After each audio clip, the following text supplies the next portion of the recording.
બીએસની રસોઈમાં આપણું સ્વાગત છે। આજે આપણે બનાવવાના છે અળદિયા પાક। તો ચાલો આપણે એની રેસીપી જોઈ લઈએ। સૌપ્રથમ ધાબો દેવા માટે 1 વાટકી દૂધ લેવાનું છે, 1 વાટકી ઘી લેવાનું છે અને આપણે એને ગરમ કરી દેવાનું છે।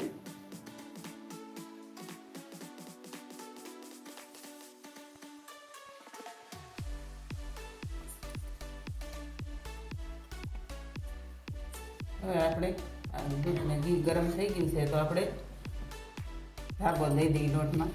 આપણે 500 ગ્રામ અડદનો જાડો લોટ લેવાનો છે, 100 ગ્રામ ઘઉંનો લોટ લેવાનો છે। હવે આપણે ગરમ કરેલું ઘી દૂધ છે એ આપણે આમાં એડ કરી દઈએ।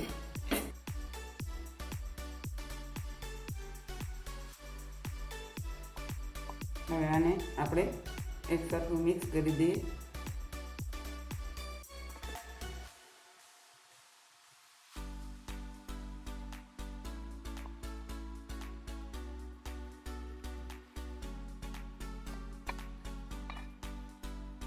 આપણે લોટને ધાબો દેવાઈ ગયો છે, એને 10 મિનિટ આપણે રેસ્ટ આપી દઈએ। ત્યાં સુધીમાં આપણે કાજુ બદામ અને ગુંદર તળી લઈએ। આપણે 1 ચમચા જેટલું ઘી લઈ લઈએ, કાજુ લેવાના છે।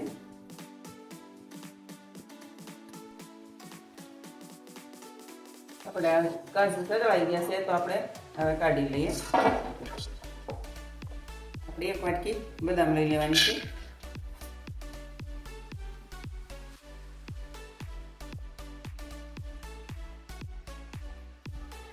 હવે આપણી બદામ સતળાઈ ગઈ છે તો આપણે હવે થોડું ઘી નાખીએ અને ગુંદર તળી લઈએ।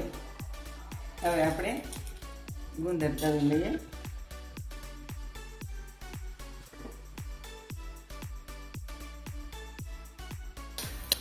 હવે આપણો ગુંદર તળાઈ ગયો છે તો આપણે કાઢી લઈએ અને બીજો ગુંદર આપણે તળી લઈએ।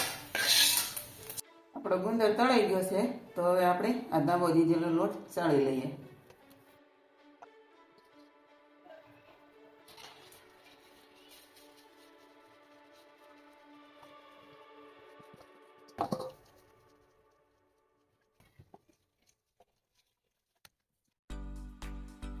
હવે આપણો લોટ સળાઈ ગયો છે તો હવે આપણે ઘી ગરમ કરવા મૂકી દઈએ।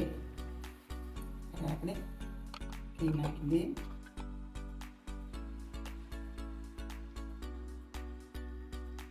આપણું ઘી ગરમ થઈ ગયું છે તો આપણે રોટલી એડ કરી દઈએ આને।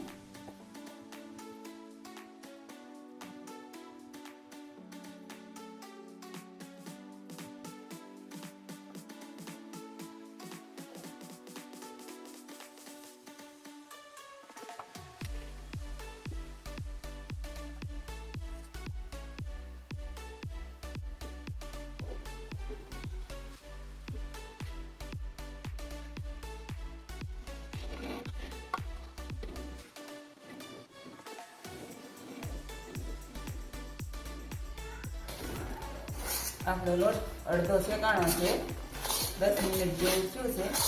હજી આપણો અડધો શેકાવા 10 મિનિટ જેવું લાગશે। આપણે 1 વાટકી ચણાનો લોટ લેવાનો છે।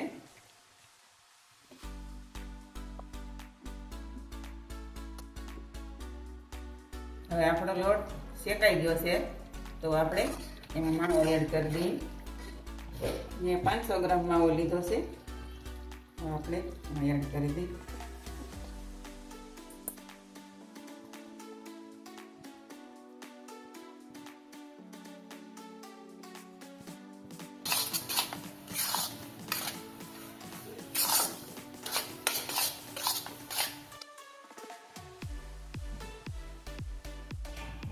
આપણે અડધો વાટક્યો ટોકરું ખમણીને લીધેલું છે, મિક્સ કરી દઈએ।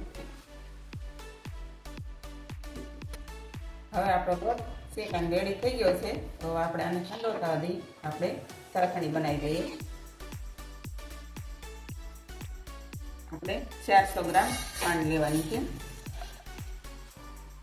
ખાંડ બુડે એટલું આપણે પાણી લેવાનું છે।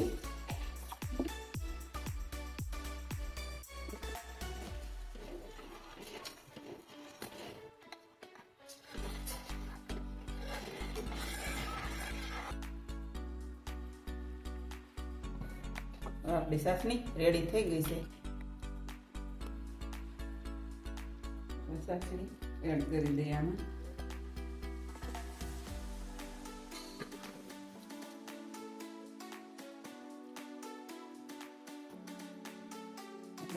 કાજુ એડ કરી દઈએ, બદામ નાખી દઈએ.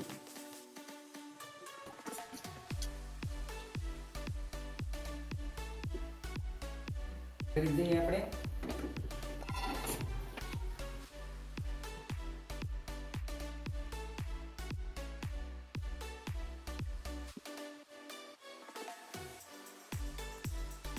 ગુંદર નાખી દઈએ.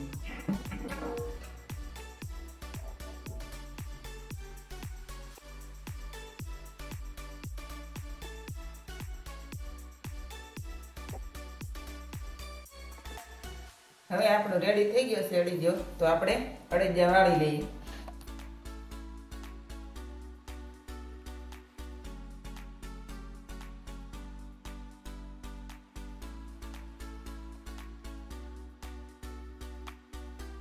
હવે આવી રીતે આપણે બધા અડીજા વાળી લઈએ.